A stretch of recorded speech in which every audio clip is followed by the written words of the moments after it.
chocolate, love caramel, love. So they're having a thing, and then, this and that, and, it's coming up, and, I don't know. And Keely, the first time the daughter ever met Keely was when he flew to, I think, Guam. I don't know. Is that sweet of him, or did he just want a free trip? Yeah, you had to fly yourself there, but free place to stay, guy. I don't know. Listen to me. I am not. I listen. I have to be honest with you guys, right? I have to always be honest here. I'm not feeling Keely. I don't feel him. I feel some weird vibe is going on with our friend Keely, and I can't shake it. I don't like Keely. I said it there. I ripped the band-aid off. I just don't like it. I have a weird feeling, right? Weird feeling. So now we learn back at Augusta, without Erica Jane because she wasn't invited, that Satine is going to go to her childhood house, the house where her father took his own life. Yeah, this is a tense episode. No trigger warning. Where was it? I don't need a trigger warning. I'm an animal. I tell Jennifer Aiden she's an animal. I'm a fucking animal. But I love that they put the thing at the end about, if you or someone and you call. I don't know. I mean, these hotlines are there for a reason, but I don't know. Like my friend whose daughter took her own life, she was like, well, she was getting better. She was getting better. Well, I mean, you just never know. You just never know. But let's not talk about my friend. Let's talk about the show.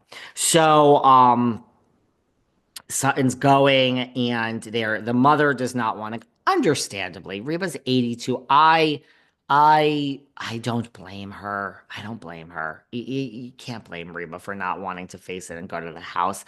I mean, and by the way, with death, God, we are serious today on a Saturday.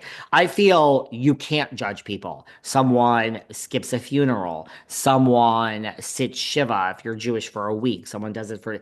Everyone can do what the fuck they want in life, and everyone can do what the fuck they want of how they mourn someone's death that was close to them. There's no right to judge anyone at all whatsoever. That is disgusting.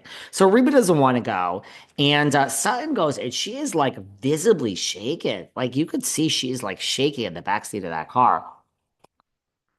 Kyle Richards says, is this all for naught? Are we not going to go in and Satine? I mean, you also probably have producers there being like, okay, look, this is all, they say to Sutton, okay, girl, it's time to talk about this season. But you have producers there that are like, no, we're going in. So they go up to the house. She's shaken. She goes in. She sees this. She sees that. She sees the room where she last touched her father's toe. She sees her bedroom. Very emotional stuff, man. Very emotional stuff. And Satine opens up that she wants to make it right with her mom and she wants to get closer to her and bond with her. And Garcelle reminds us that just what you would do for just one more moment. Well, anyway, to lighten up the mood, EJ, Dorit, and Bose are having a mini dinner. I'd like to know what type of pizza was on that menu because they have the pizza come and I can't believe Dorit's gonna eat pizza. Good for you, girl. I mean, it's always pizza. I really have to tell you, lately, I have been, although I had great Chinese the other night, there is a tradition when I get home to the Hamptons, there is a Chinese place here, Sing City. They are like New York Chinese. Everything in the Hamptons is so fucking expensive when it comes to food. It's like whatever, it's just so expensive. But this place is like a hole in the wall. I could walk there from my house. It is like New York City Chinese, and it is so cheap. It is so good. I got the General Tso's chicken. I got the beef and broccoli. I got the pork fried rice, and I got an egg roll. And 25 duck sauce, 25 hot mustard, and 25 hot sauce. But other than that, I really have had no interest lately in eating anything except snacks and pizza. Like I have no craving these days. When I say these days, I mean like this week for actual food. All I want to do is eat like chips and snacks and like pizza. I really have got to get back on the wagon. I was doing so well in LA in January, and I have fallen off the wagon. Well, anyway, Erica orders Dorit's drink, and she reminds them that she wants the Rhine out. No Rhine. Oh, Erica is so refined. She's calling the carcass Rhine as she orders for Dorit. I gotta tell you, the other night we had a Super Bowl party here at the condo, not in my condo, please.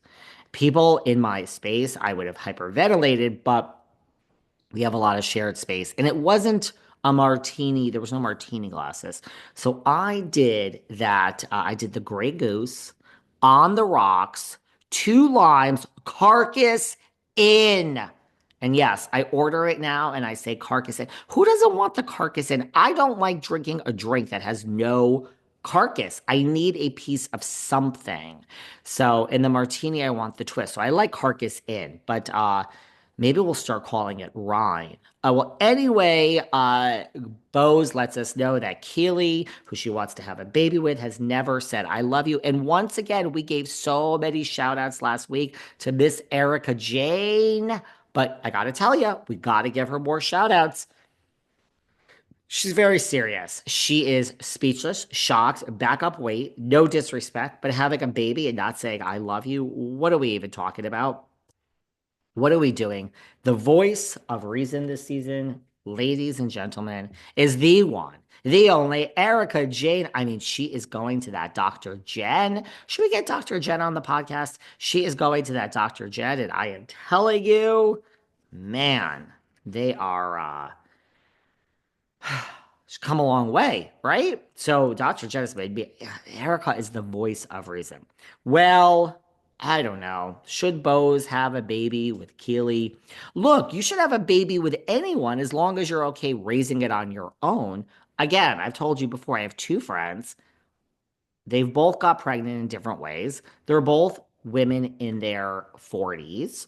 And there ain't no husband involved. And both of them say, hey, thank God there's no husband. Thank God there's no man. And like, best decision we ever did was have a child on our own. So, Bozelino, if you want a kid, Bozo, go have a kid. Don't worry about Keely. Anyway, moving on. We're having a lovely pizza dinner, and Miss Kemsley drops a bomb. I spoke to PK. Let's repeat that for the people just joining us or the people in the back. Dorit spoke to PK. Now, right then and there, I have to pause the damn thing, okay? I literally have to find the remote. I gotta hit the word pause, and I am screaming at the TV. I mean, I don't live in a house, I live in a condo, so I have to be careful, guys, because people will you know, you can't really hear much, but they'll knock on the door or they'll call the Sag Harbor police. And the police will come to my door and they will say, what is going on here? And I'll say, nothing.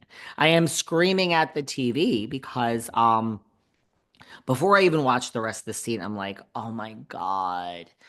No, you have to, when you think there is going to be a lawsuit, I don't care. You slip and fall, someone threatens you with this, you do this, you can't ever speak to the person again. Now, I do understand in a divorce where you share kids, that's a little bit different. The rules are a little bit different. But at some point, when the divorce is in motion or the lawsuit is in motion, you cannot speak to this person anymore. However, I realize it's harder at a divorce where you share kids, but I mean, to me, I didn't even watch the rest of the scene.